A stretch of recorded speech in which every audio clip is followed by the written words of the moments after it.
పిఠాపురంలో నేరాలు బాగా పెరిగాయన్న డిప్యూటీ సీఎం పవన్ కళ్యాణ్ వ్యాఖ్యలకు కౌంటర్ ఇచ్చారు డీజీపీ ద్వారకా తిరుమలరావు. తన నియోజకవర్గంలో పోలీసుల వైఫల్యం కొట్టొచ్చినట్లు కనిపిస్తోందని ఇటీవల పిఠాపురం సభలో పవన్ కళ్యాణ్ ఆరోపించారు.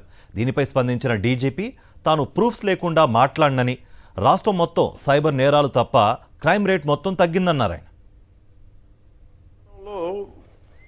కొంత ఎస్పీ గారి దృష్టికి తీసుకొస్తా ఉన్నా కొంత ఉదాసీనంగా ఉన్నారు మన పోలీస్ వ్యవస్థ అని చెప్తా ఉన్నారు. ఒకసారి మీరు చేయండి, ఎందుకంటే చిల్లర దొంగతనాలు పెరుగుతూ ఉన్నాయి. గంజాయికి అలవాటు పడ్డ కుర్రాళ్ళు 100-500 లాక్కొని పోతా ఉన్నారు. దొంగతనం చిన్నదే కావచ్చేమో కానీ ఊళ్ళల్లో నోటి మాట ద్వారా దొంగతనాలు పెరిగాయి అనేది మొదలైతే పవన్ కళ్యాణ్ వచ్చి దొంగతనాలు పెరిగినాయంటే చాలా దరిద్రంగా ఉంటుంది. దయచేసి చూసుకోండి. ఈవిటీజింగ్ పెరిగిపోయింది. బైక్స్ మీద రౌండ్స్ కొడుతూ అమ్మాయిల్ని ఇబ్బంది పెడుతూ వేధిస్తున్నారు. ఇలాంటివన్నీ చాలా ఉన్నాయి. అది మొత్తం రాష్ట్రాలు మొత్తానికి సంబంధించిన విషయం నేను చెప్పింది. ఒక నియోజకవర్గం కాదు, ఒక జిల్లా కాదు, రాష్ట్రం మొత్తంలో కూడాను. నేను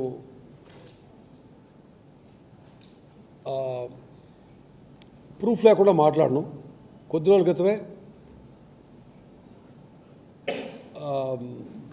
యాన్యువల్ క్రైమ్ రౌండప్ చెప్పినప్పుడు, క్రైమ్ స్టాటిస్టిక్స్ చెప్పినప్పుడు చాలా క్లియర్గా చెప్పాను. ఒక్క సైబర్ క్రైమ్ తప్పించి, సైబర్ క్రైమ్ పెరిగింది. అది తప్పించి అది ప్రాపర్టీ అఫెన్సెస్ కానీ ఇంకేదైనా నేరాలు కానీ ఖచ్చితంగా తగ్గుముఖం పడి అది నేను ఖచ్చితంగా అది చూపించగలుగుతాను. మీరు మళ్ళీ ఎన్నిసార్లు అడిగినా నేరాలు ఎలా ఉన్నాయి, నేరాల పనితీరు ఎలా, మా పనితీరు ఎలా ఉంది, మేము ఎన్ని డిటెక్ట్ చేసాం అన్నీ ఎదురుగా స్టాటిస్టిక్స్ చూపిస్తాను. సొంత నియోజకవర్గం పక్క నియోజకవర్గాన్ని నేను చెప్పాలి ఇందే. So let's not get into unnecessary further controversy. Okay.